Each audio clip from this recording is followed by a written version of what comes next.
El título del sermón de esta noche es Glorificando a Dios a través de las tribulaciones.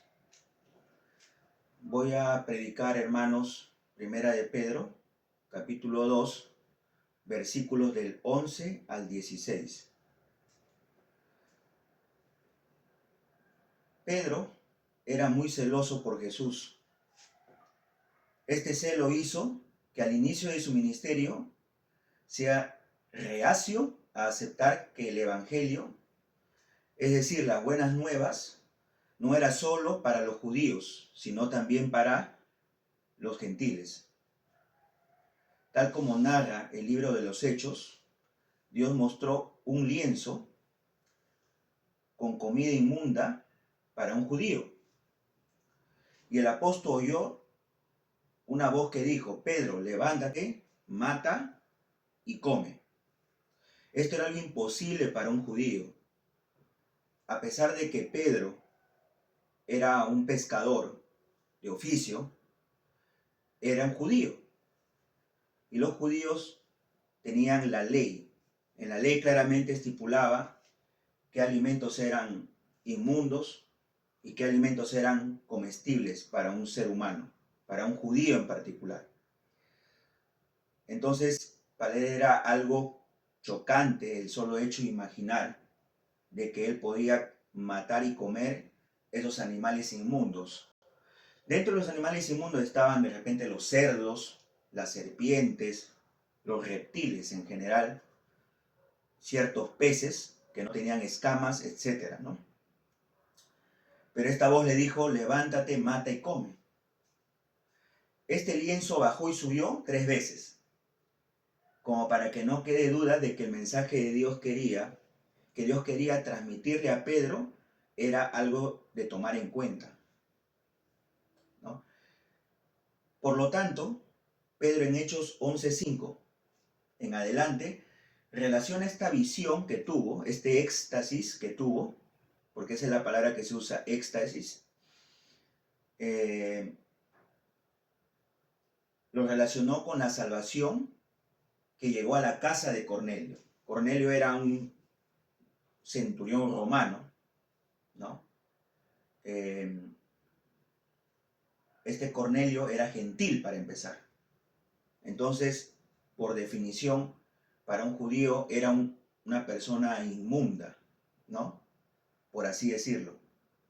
Pero esta persona llegó a ser salvo, al igual que cualquier creyente judío, con la confirmación del Espíritu Santo descendiendo sobre Cornelio y su familia. En esta ocasión es clara la Biblia al decir que fue sobre Cornelio y su familia.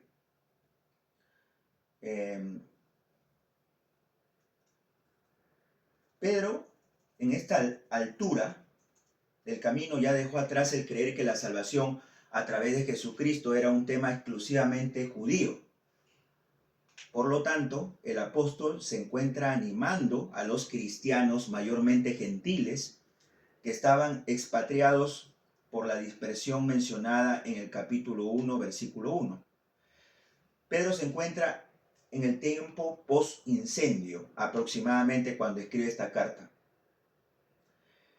El incendio de Roma por parte de Nerón, o de quien haya sido, porque no se sabe exactamente quién fue si uno ve la historia, ¿no? Y estaban en plena persecución, estaba empezando la persecución, era aproximadamente entre el año 64, 65, 66 después de Cristo. Según los historiadores y escritores de la época, al pueblo le pareció sospechosa la gran disposición de reconstruir inmediatamente Roma por parte del emperador Nerón, porque él lo hizo inmediatamente luego del incendio. Es como que lo tenía planeado, incluso el diseño. A ellos, a los romanos, le pareció que el emperador habría propiciado el incendio para poder implementar el diseño de su ciudad soñada. En ese tiempo, el centro de Roma estaba ya con una arquitectura basada en madera para el común de la gente, eh, salvo pues la gente de mucho dinero que tenía casas que tenían piedras, eran hechas por piedra o madera, y madera, ¿no? Entonces estaba ya bien, Roma bien desactualizado en cuanto a arquitectura, ¿no? Entonces, al parecer, Nerón tenía este sueño de poder modernizarla y hacer la Roma nueva, post-incendio. Pero, sin embargo, Nerón, a pesar que era un hombre inestable emocionalmente, aunque era digamos, era una persona muy culta, entre comillas, porque había sido entrenado dentro de la filosofía, ¿no? Nerón no había tenido un antecedente de maltrato hacia los cristianos. Es contradictorio, pero no tenía él algún antecedente de ello. Estos ya estaban en todo estrato social. Los cristianos estaban incluso en el palacio del emperador. Entonces, ¿qué hizo que acusara a los cristianos? En aquella época se consideraba a los cristianos una secta procedente del judaísmo, ¿ya? Desde allí ya se tenía un mal concepto de ellos, ya que todo lo que provenía del judaísmo era considerado nocivo y malo por el carácter de dicho pueblo y de los problemas que causaban con mucha regularidad en el tiempo del Imperio Romano. Pero al margen de ello, los cristianos ya habían adquirido su propia fama de tener prácticas abominables, entre comillas, ¿no?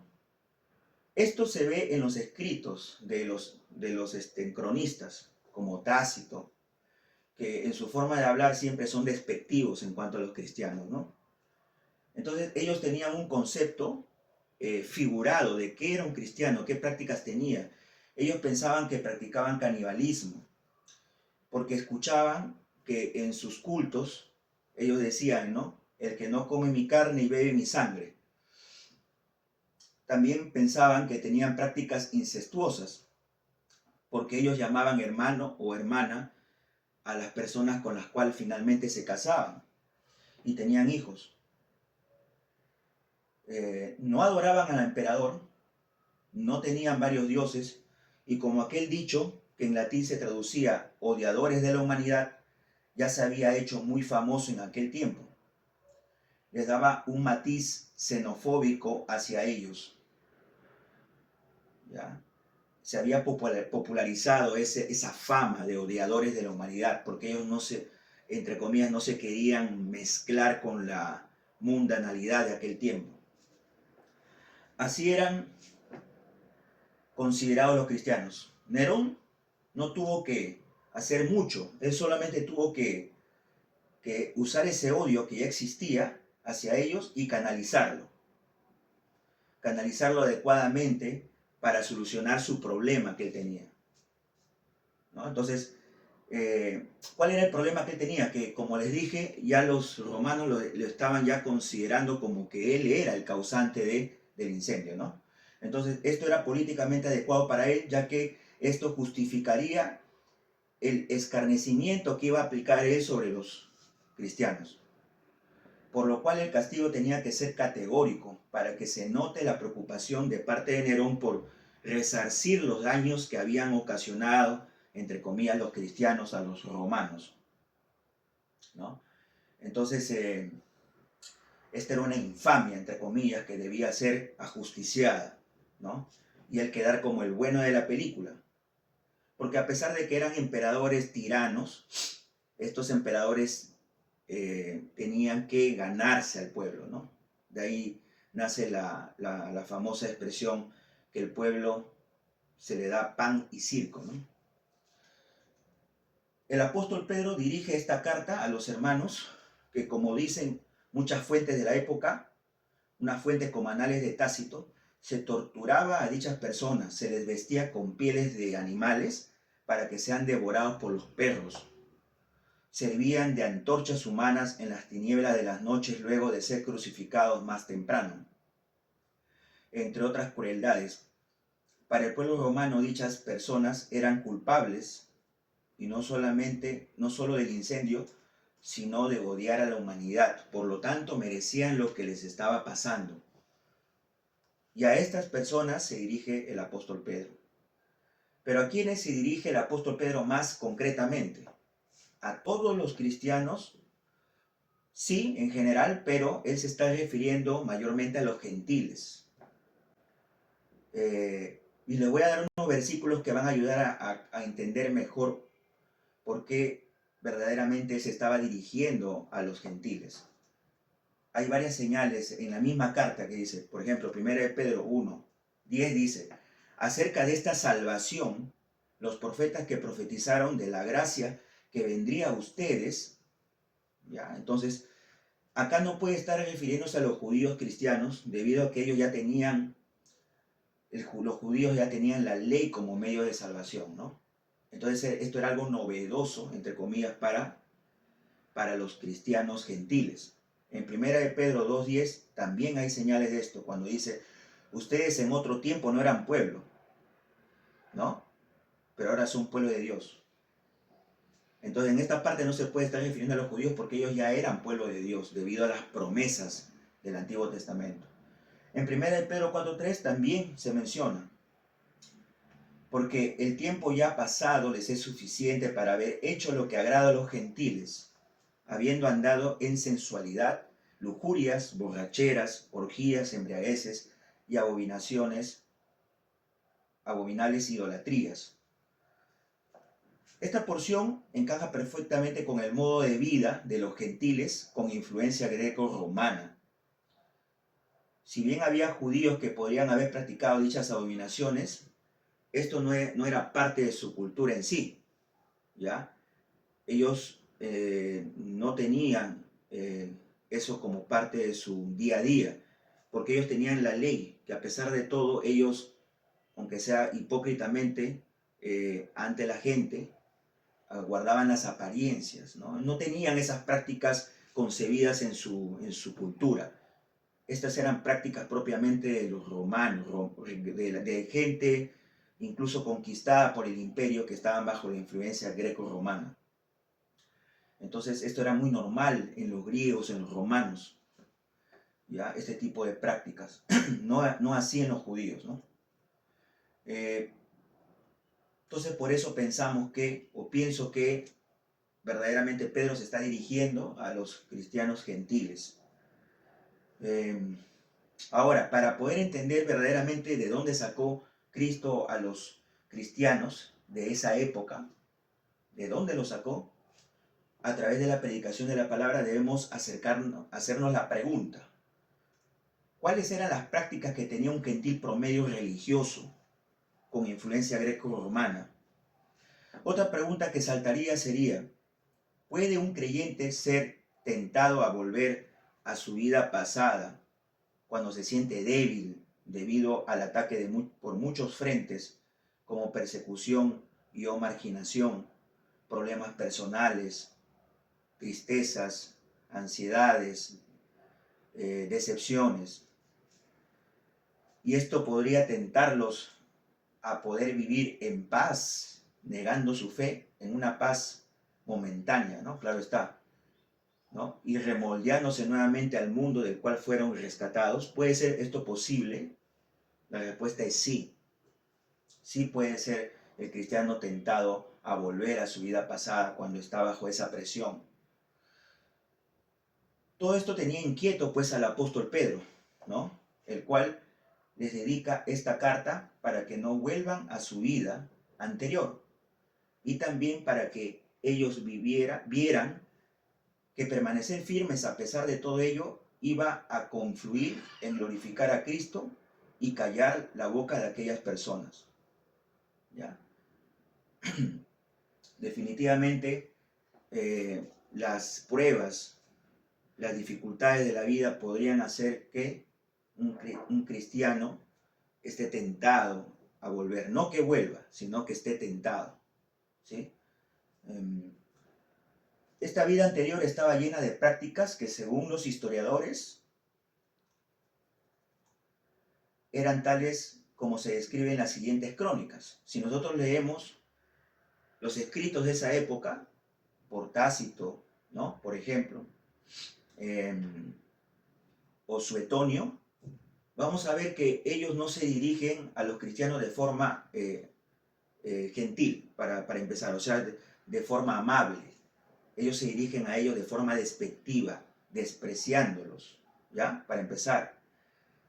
Vamos a ver qué prácticas ellos tenían para ver de dónde Cristo los sacó, ¿no? Para entenderlo mejor, ¿no? En la vida de los 12 Césares, perdón, de Suetonio, describe que la vida de Calígula, este organizaba fiestas donde la comida, el alcohol y el desenfreno eran sin límites. Se invitaba a las esposas de los senadores y se les exponía a situaciones vergonzosas, como cuando el mismo emperador podía elegir a una de ellas para tener intimidad con ellas en esa misma fiesta, ¿no? Anales de Tácito menciona espectáculos nocturnos con alcohol y conducta lujuriosa vinculados al culto al emperador. Entonces, en el arte de amar de Ovidio Naso, en cuyo libro habla de lo que los romanos consideraban normal y natural, como encuentros sexuales fuera del matrimonio, uso del cuerpo como entretenimiento, búsqueda de amantes en espacios públicos, fiestas con ambiente erótico. Entonces, miren todo ese entorno en el cual vivían estos cristianos, ¿no? Ellos habían en su vida pasada estado bajo esa influencia. Es más, participaban de ellos también, porque ellos estaban siendo conquistados por los romanos. La carta de Pedro está dirigida a cristianos gentiles del Ponto, Galacia, Capadocia, Asia y Bitinia. Todos estos lugares pertenecen geográficamente a la actual Turquía. Si bien los habitantes eran gentiles, griegos, gentiles locales, gentiles romanizados y algunos judíos dispersos, no eran romanos de sangre, pero estaban bajo su dominio. Hablamos de un mundo greco-romano. Por tanto, las costumbres del imperio eran absorbidas por el pueblo y se extendió a las provincias, en teatros, en banquetes, en prostíbulos, en baños públicos, ¿no? En fiestas paganas, libertinaje, en festividades religiosas, vida sin restricciones morales, etc. En este mensaje, ¿qué vamos a aprender? Vamos a aprender a través del apóstol Pedro cómo debemos vivir entre los gentiles en un contexto de persecución, de tribulación, con el fin de callar las bocas de los acusadores y que glorifiquen a Cristo. Este es el gran objetivo, que glorifiquen a Cristo en el día de la manifestación en la vida de ellos. ¿Ya? Entonces, vamos versículo por versículo. Leamos primera de Pedro, capítulo 2, versículo 11. Dice: Amados, les ruego, como extranjeros y peregrinos, que se abstengan de las pasiones carnales que combaten contra el alma.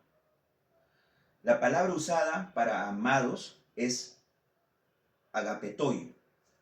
Es el plural de agapetos, que siempre es usada por el apóstol Pedro, como también en primera de Pedro 4:12, segunda de Pedro 3:1, incluso por el apóstol Pablo, como en primera de Corintios 1:58, cuando se refiere a amados por Dios, no amados por el apóstol, aunque sí son amados por él. Siempre se usa esta palabra, agapetoi o agapetos, cuando se quiere dejar claro a los creyentes que son amados por Dios, quien aceptó que Cristo asumiera la redención de los pecados en la cruz. Entonces está usando la palabra amados. Quiero ir a uno de estos versículos. Primera de Pedro 4:12 dice, ¿no? Dice: Amados, no se sorprendan del fuego de la prueba, ¿no? Esa palabra amados está usando agapetoi.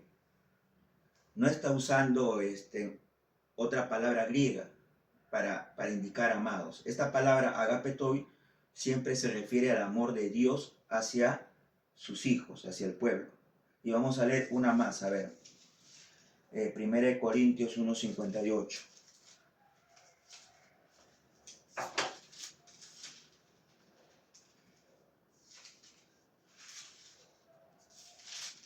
Este es del apóstol Pablo en esta ocasión. 1 Corintios 1:58. Perdón. 1 Corintios 1:58.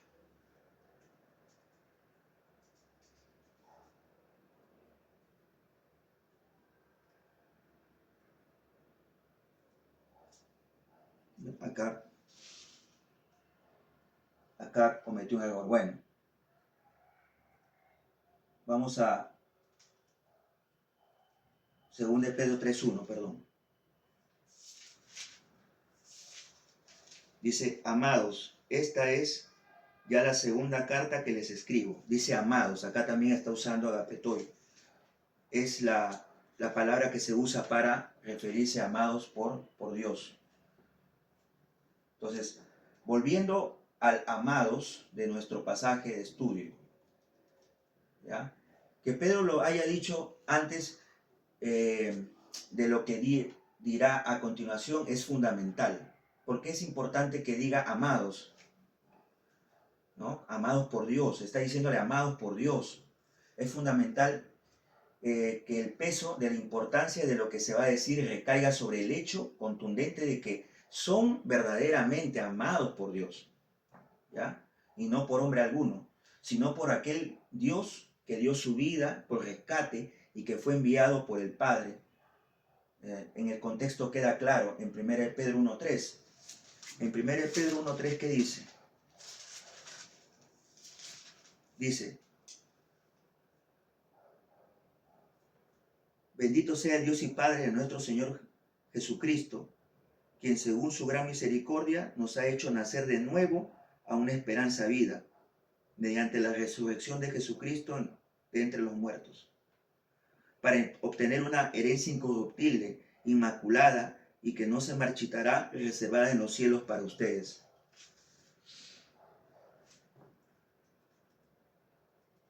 A continuación, en el pasaje mismo que estamos leyendo, que hemos dicho ya amados, dice, a pesar que Pedro como apóstol tenía la autoridad de ordenarles, ¿ya? Usa la palabra ruego, que también se puede traducir como exhortar o instar, pero los traductores casi siempre, por no decir siempre, usan la palabra en español ruego. O sea, amados, dice Pedro, les ruego. Él tenía la autoridad de ordenar, pero él no lo hacía. Él usó la palabra ruego, ¿ya? Que está en presente activo, que quiere decir que perdura en el tiempo. Entonces se usa un tono pastoral. Él dice, te ruego. Es como un padre hacia un hijo. Les ruego, ¿ya? Usa un tono pastoral de hermandad y no es autoritario, ¿ya? Noten que los apóstoles jamás usan un tono agresivo o autoritario, ¿no? Siempre es de amor pastoral hacia el creyente. Entonces, ya vamos con dos cosas, ¿no? Entonces, dentro de poco diremos por qué sirven estas dos afirmaciones, tanto amados por Dios y les ruego. Estas dos afirmaciones que le acabamos de mencionar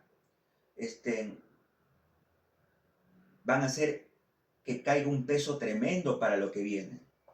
Dice, Pedro continúa en el pasaje diciendo, como extranjeros y peregrinos, marcando la condición actual del creyente.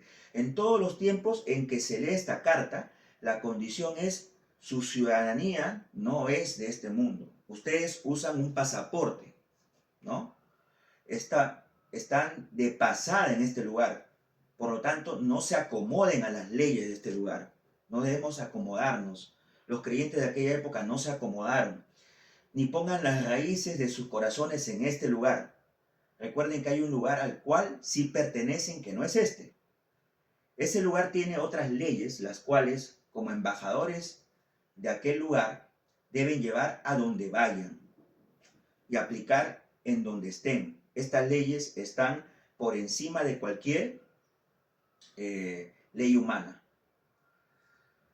Entonces, hace un momento dije que estas dos afirmaciones, de que son amados por Dios y son exhortados con amor pastoral, usando la palabra rogar, ¿ya? Estas dos afirmaciones acompañadas de que nuestra condición es de ser aves de paso por este lugar, dan el peso a la exhortación de Pedro. Esta es que se abstengan de las pasiones carnales que combaten contra el alma. Es importante recalcar que somos amados por Dios, quien aceptó el sacrificio de Cristo en la cruz. Que Pedro, con la autoridad dada por Dios, empieza una exhortación a modo de ruego en nuestra condición de no ciudadanos de este mundo, es decir, no es cualquier cosa que Pedro nos pide que hagamos. Que se abstengan de las pasiones carnales que combaten contra el alma.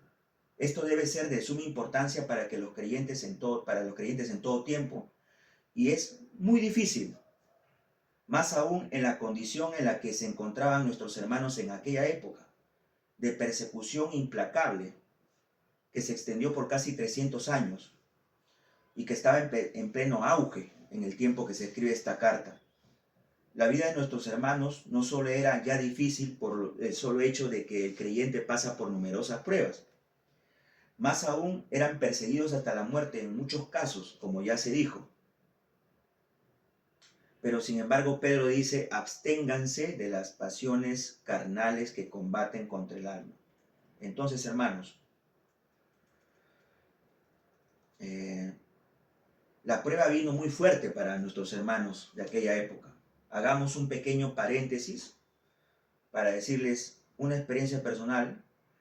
Yo he conocido mucha gente que ha tenido vicios que, si bien al tener una nueva naturaleza luego de ser salvados por Cristo, ¿no? La tentación ha sido muy fuerte en relación al vicio de la cual fueron rescatados. Sea cual fuere, drogas, alcohol, adulterio, fornicación, codicia, halogeno, etc. Esta tentación a volver a la naturaleza antigua se agudiza cuando vienen las pruebas. La escasez, una aparente no respuesta a algo de parte de Dios, la muerte de un ser querido, en fin, algo que haga cuestionar la fe de un creyente, una sequedad espiritual que le haga tambalear por un momento. Yo he visto casos en los cuales creyentes por un tiempo cayeron nuevamente en ese vicio. Luego se arrepintieron. Otros resultaron no ser creyentes y finalmente se quedaron en el vicio, ¿no? Y otros murieron. Por ejemplo, yo conocí un drogadicto que se llamaba Omar a sí mismo, y él volvía al vicio. Cada vez que se sentía triste, volvía a las drogas. Y un día murió. Lo mataron. Entonces, puede ser que Dios lo haya permitido que muera para que ya no peque, no lo sé. Pero la tentación siempre está ahí en el creyente de volver al pasado. Nuestros hermanos de dicha época eran perseguidos.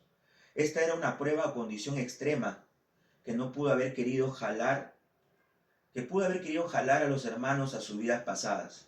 Esto no lo pasamos en la actualidad aún, al menos acá en Ecuador, no lo pasamos.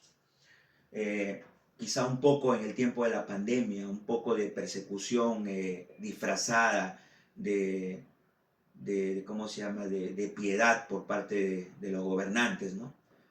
Pero no como nuestros hermanos pasaron, ¿no?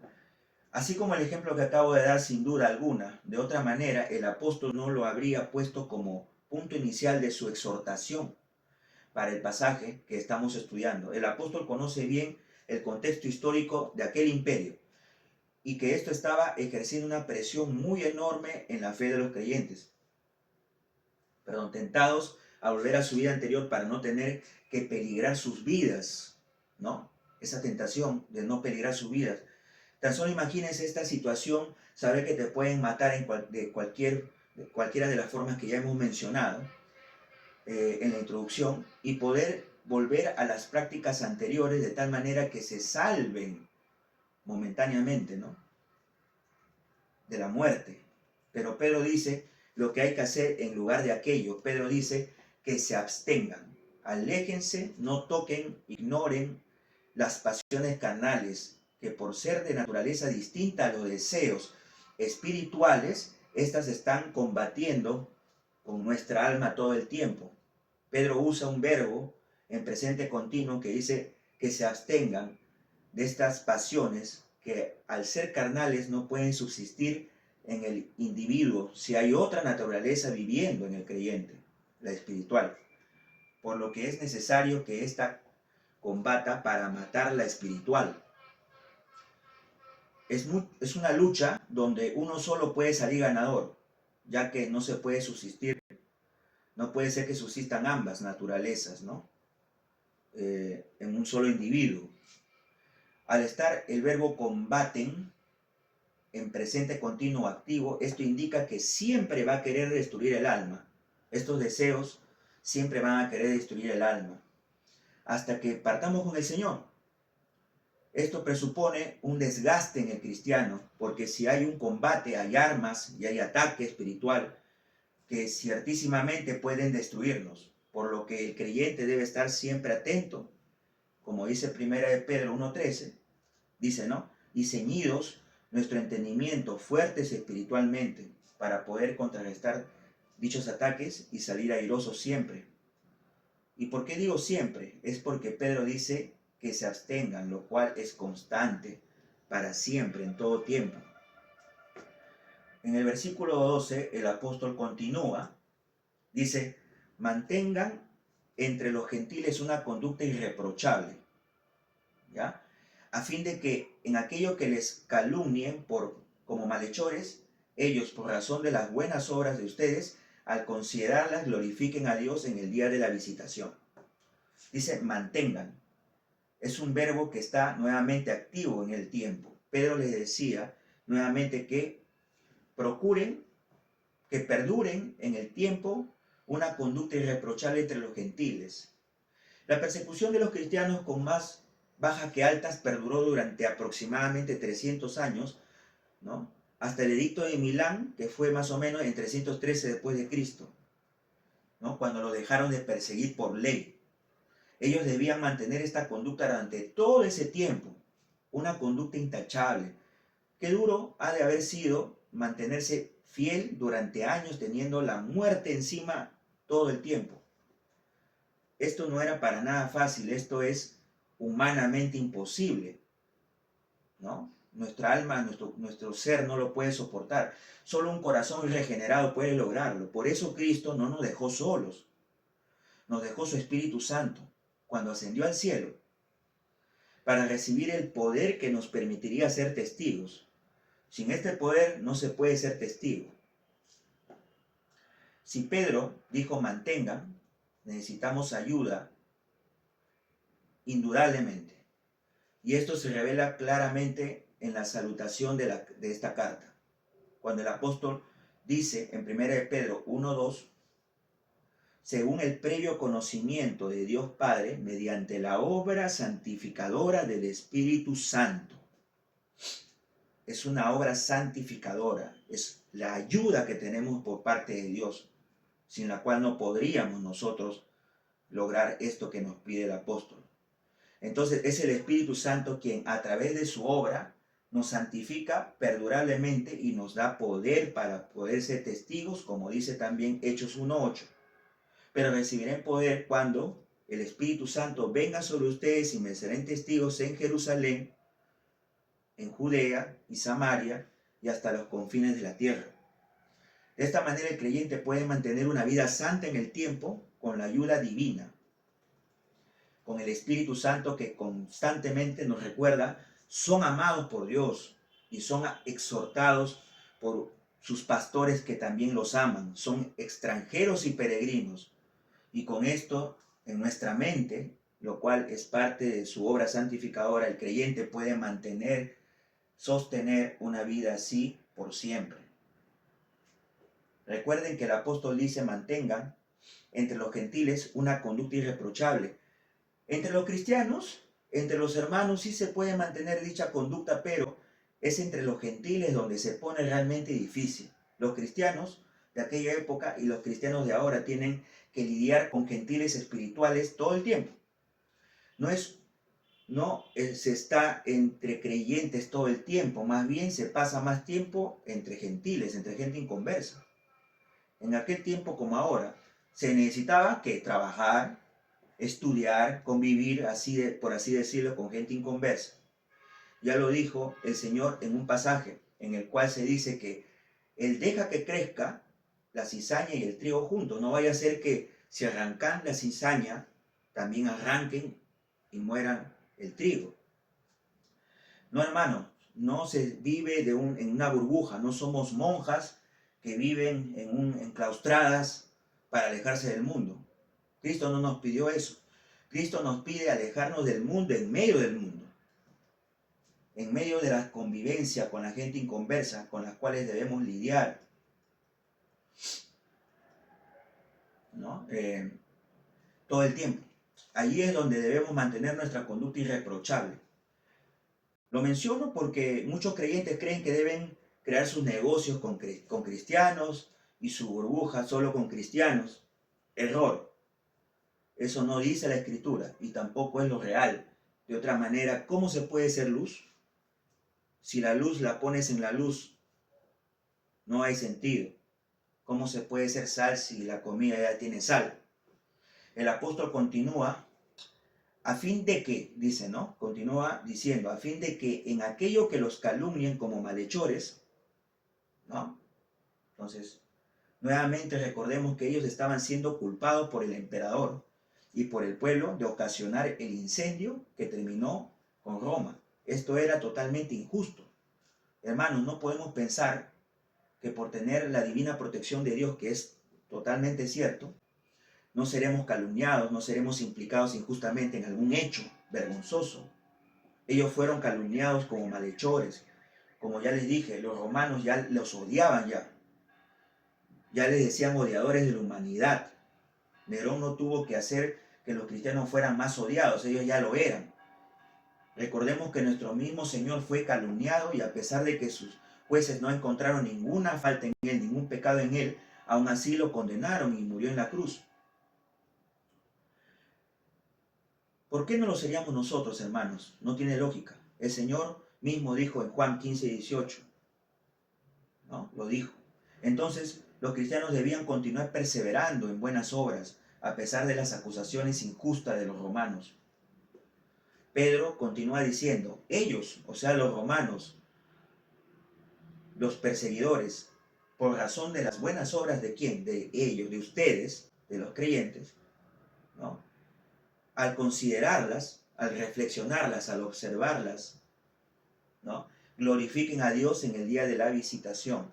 Vean el fruto, hermanos, que se espera de nosotros los creyentes, que a través de nuestras buenas obras y a pesar de las falsas acusaciones, el Señor sea glorificado. Cuando el Señor en su misericordia visite a estos inconversos para salvarlos o condenarlos, ellos serán glorificados, recordando el carácter del creyente en medio de las tribulaciones. Qué testimonio tan fuerte, hermanos, e impactante para las vidas, ver a Cristo reflejado en los creyentes, ver a Cristo caminar, entre comillas, ¿no?, a través de los creyentes en este mundo. Entonces ellos glorificarán a Dios. Ese es el objetivo.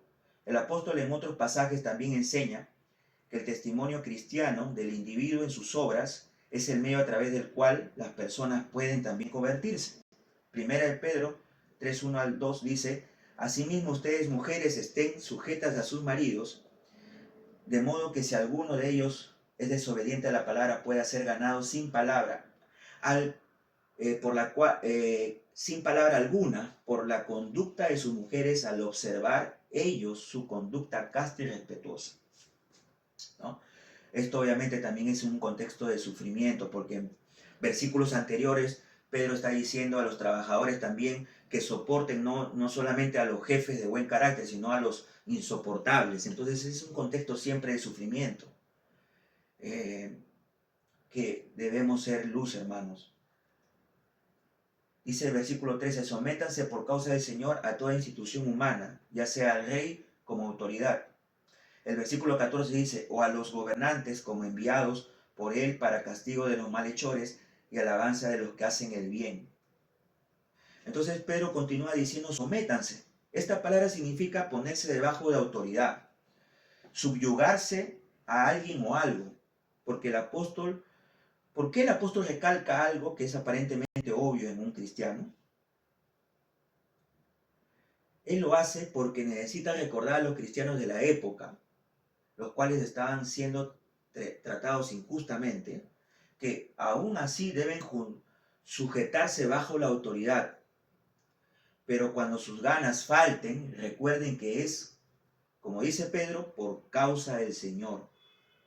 Podría decirse por amor al Señor, por guardar su testimonio, su reputación. Ahora, ¿quién debe someterse? Continúa.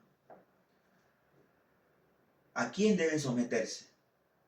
A toda institución humana, al rey y autoridades. Versículo 14 dice a los gobernantes. Estos, a pesar que los perseguían, es decir, los trataban injustamente, estos, personas que escarnecían a los creyentes de aquella época, algún día estas autoridades tendrían que rendir cuenta ante el Señor, porque estuvieron allí puestos por el mismo Señor para hacer el bien, como dice, como acabamos de leer, ¿no? Y castigar a los malhechores, no para lo que estaban haciendo con ellos, no para perseguirlos injustamente, no para castigarlos a los piadosos. Sin embargo, Pedro dice, como enviados por él para castigo de los malhechores y alabanza de los que hacen el bien. Y no lo hacían. Ellos no estaban haciendo eso. Pero sin embargo tenemos que sujetarnos a esas personas, lo cual los hace culpables ante Jesucristo y sin lugar a duda pagarán por no haber hecho lo que se esperaba de ellos. El Señor los pone ahí para algo, es responsabilidad de ellos si no lo hacen. Pero nosotros tenemos que actuar como que sí lo hicieran, porque para eso los puso Dios. Versículo 15 dice, porque esta es la voluntad de Dios, que haciendo el bien ustedes hagan enmudecer la ignorancia de los hombres insensatos.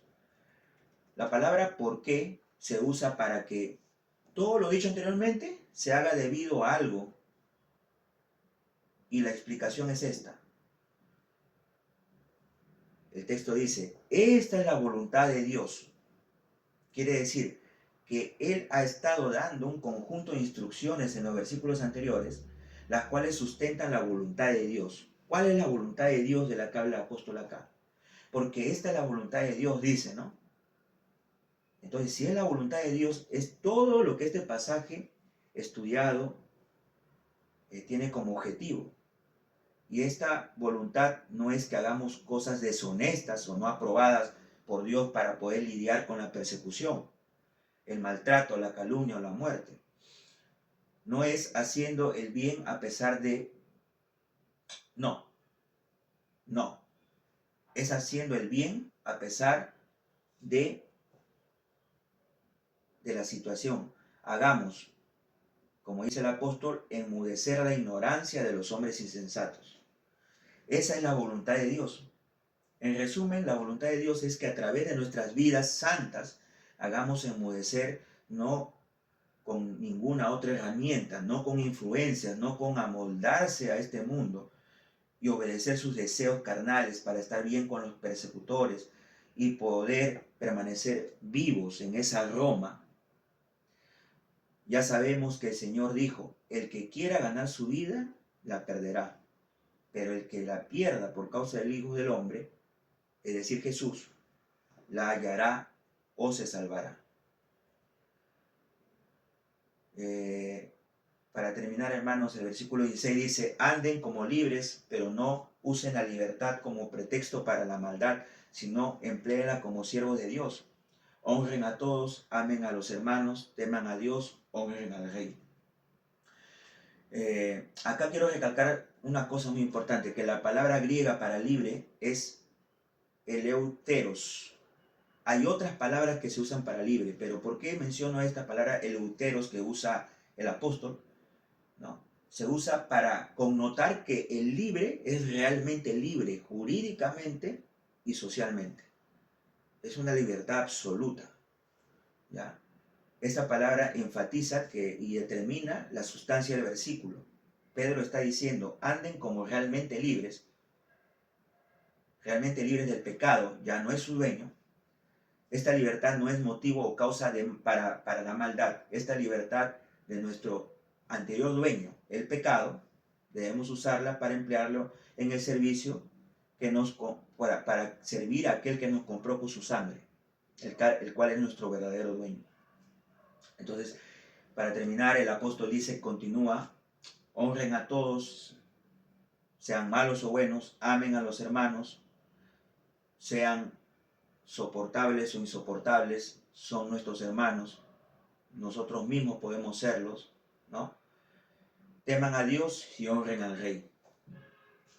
Entonces hemos estudiado, hermanos, cómo se nos demanda que a pesar de la persecución y de la difamación hacia los cristianos de toda época, debemos, a través de nuestras buenas obras, productos de la obra del Espíritu Santo, ¿ya?, mantenernos fieles en el tiempo, indeterminadamente, y hacer callar la boca de nuestros acusadores con el fin de que ellos glorifiquen a Dios en el día de que Cristo, si está en su misericordia hacerlo, los visite para salvación o condenación.